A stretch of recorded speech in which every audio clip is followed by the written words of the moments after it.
C8 bouleverse ses programmes. Ce dimanche 28 mars, C8 a fait le choix de modifier sa programmation à partir de 21h05. Ainsi, à la place de Dernier domicile connu, réalisé par José Giovanni, CIST l'horloger de Saint-Paul qui sera finalement diffusé dès 21h05.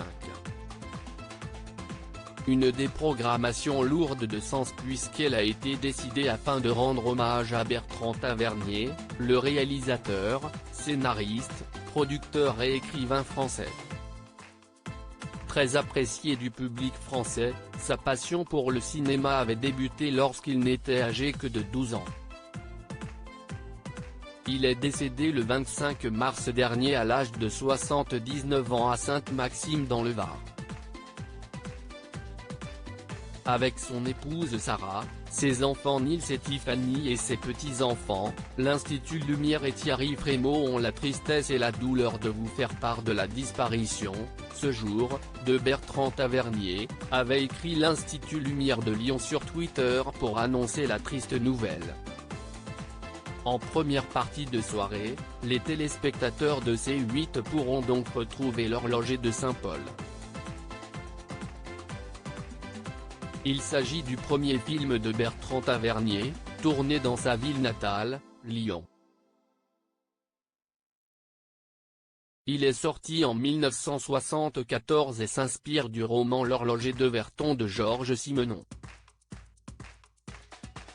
Celui-ci évoque l'histoire de Michel Descombes, abandonné par sa femme et qui élève seul son fils Bernard.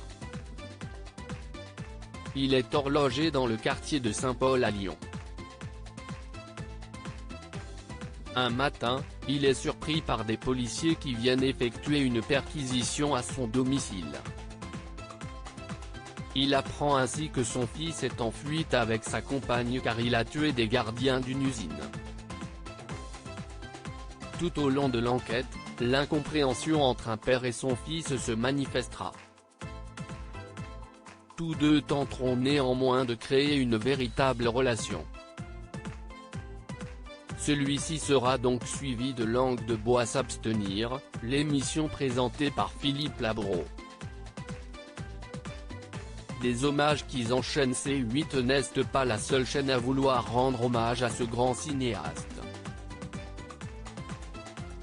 En effet, France 2 a également souhaité bouleverser ses programmes pour diffuser une soirée spéciale Bertrand Tavernier ce dimanche 28 mars. Celle-ci débutera avec la diffusion du film Quai d'Orsay avec Thierry Lhermitte, Raphaël Persona et Nils Arestrup. En seconde partie, à 23h, les téléspectateurs pourront retrouver L627 avec Didier Bézas, Jean-Roger Milot et Charlotte Kadir. Tout au long de la semaine, les chaînes diffuseront des films réalisés par Bertrand Tavernier.